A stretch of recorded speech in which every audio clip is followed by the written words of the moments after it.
RTP.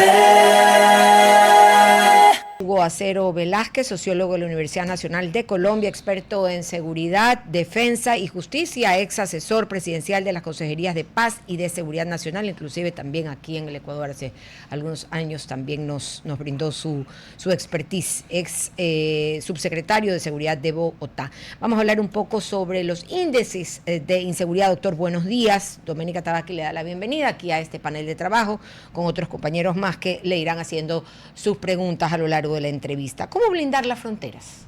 Yo creo que por ahí podemos empezar, porque Ecuador y Colombia somos casi que un mismo país en muchas cosas. ¿Cómo podemos blindar nosotros las fronteras?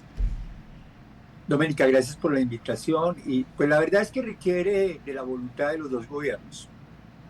Requiere sentarse, no solamente a través de las cancillerías, sino que los dos presidentes y los dos gobiernos se sienten junto con sus equipos de seguridad y justicia, incluidas otras instituciones como la Fiscalía, y planteen unas salidas importantes para los temas de seguridad que están aquejando de lado y lado de la frontera.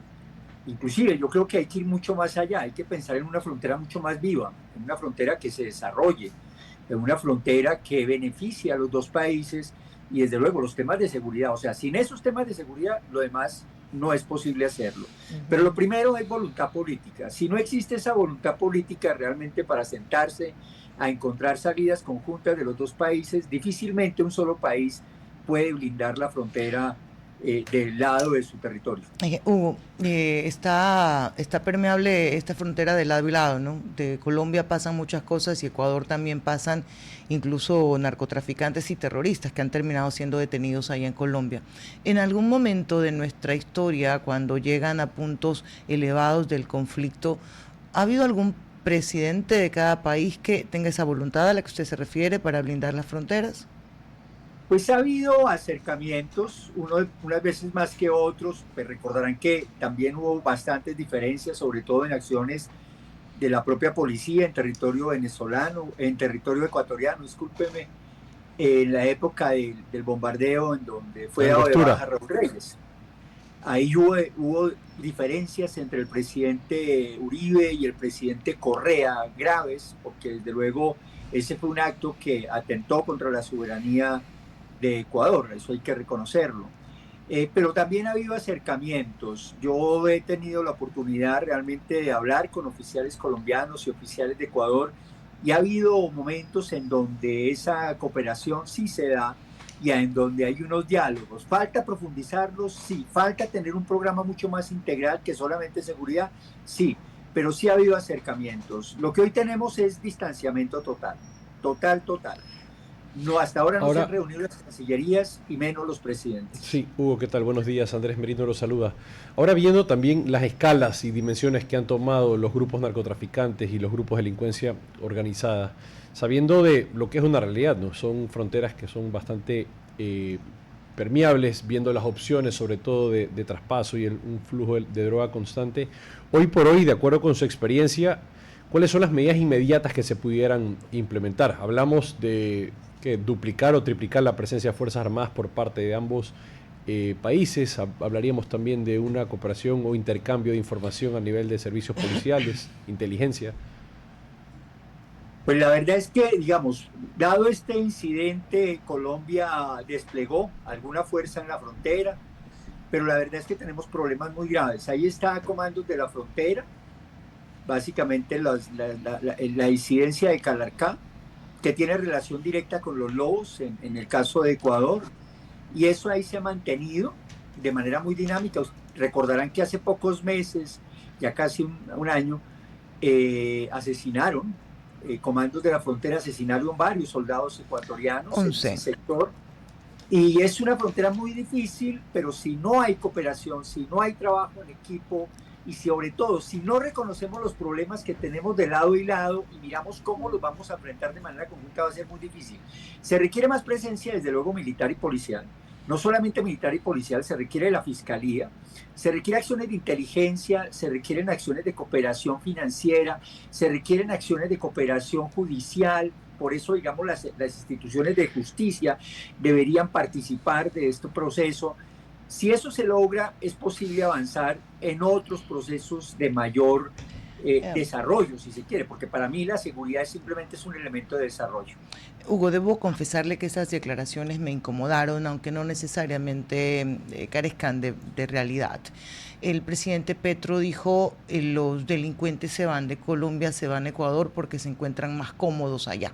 Palabras más, palabras menos. ¿Qué tan cierto es lo que dice el presidente Petro? Pues a ti te incomoda, a mí realmente me da vergüenza tener ese presidente. Ok. Porque las declaraciones definitivamente son desobligantes, no son ciertas. Aquí también vienen delincuentes ecuatorianos a ser protegidos por bandas criminales y no se les ha perseguido. Yo creo que ese es un elemento que hay que tener en cuenta. Yo creo que de esos lenguajes y de esa manera en que se establecen las relaciones va a ser muy difícil llegar a unos acuerdos. Pero bueno, uno confía en que en algún momento haya sensatez y la sensatez tiene que ver con que los dos jefes de Estado responden por la seguridad de cada uno de sus ciudadanos y es ahí donde esperaríamos que cumplieran con su tarea y que realmente se sentaran. Aunque no es lo idóneo, porque sobre todo desde el sector de seguridad y el comercial estamos en apuros viendo cómo se resuelve el problema entre Colombia y Ecuador. Pero algunos dicen, dale con la pelotita hasta agosto, que para agosto ya hay un nuevo presidente en Colombia. No le pido que me confiese por quién quiere votar, pero si hay alguno en la vía que usted dice, ok, este sí entiende el problema de seguridad, este sí puede hacerle frente. No se venda, no hay problema. No hay necesidad.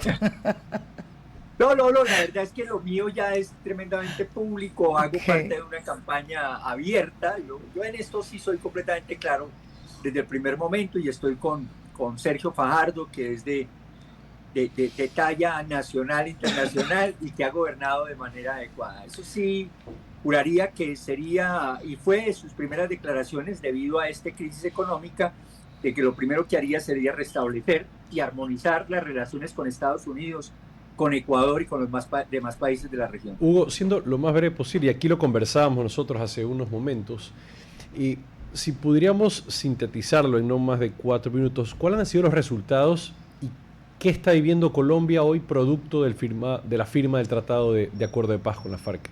Ya se han dado esta resarcición, ha habido las compensaciones que se dijo que se iban a dar, se ha reintroducido a los agricultores que entiendo que habían perdido parte de sus tierras por el motivo de que habían pues plantaciones de coca, entre otros. ¿Cuál es su evaluación general al respecto? Pues algunos analistas hablan que el avance de los acuerdos de paz con las FARC ya no superan el 40%. Y eso viene desde el presidente Duque, quien en algún momento también de manera desafortunada dijo que había que hacer trizas el acuerdo de las FARC. Y ese no es la línea, o sea, el Estado es el que se compromete, no son los gobiernos, y esos acuerdos deben cumplirse. Y creo que en la línea en que se establecieron estaban bien orientados. Y faltó muchas de las cosas que allí se dijeron. Todo el tema del narcotráfico, por ejemplo. Todo el tema del control territorial. Lo que se esperaba era que el Estado copara los territorios dejados por las FARC y desafortunadamente no fue así. Los territorios fueron copados por otras bandas criminales. Hoy ya no tenemos guerrillas en Colombia, no podemos hablar de grupos guerrilleros.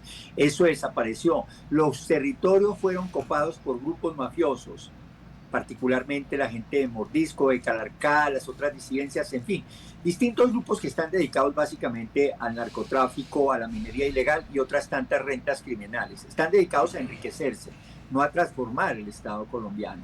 Y yo creo que desafortunadamente cualquier otro gobierno que también llegue tendrá que seguir con el proceso de cumplimiento de esos acuerdos, porque hay más de 14.000 personas que se desmovilizaron y todavía le están apostando a la paz. Increíble. Y no solamente los ciudadanos, sino también los territorios. Hugo, agradecerle como siempre, porque cuando venga para Guayaquil le una vuelta por acá.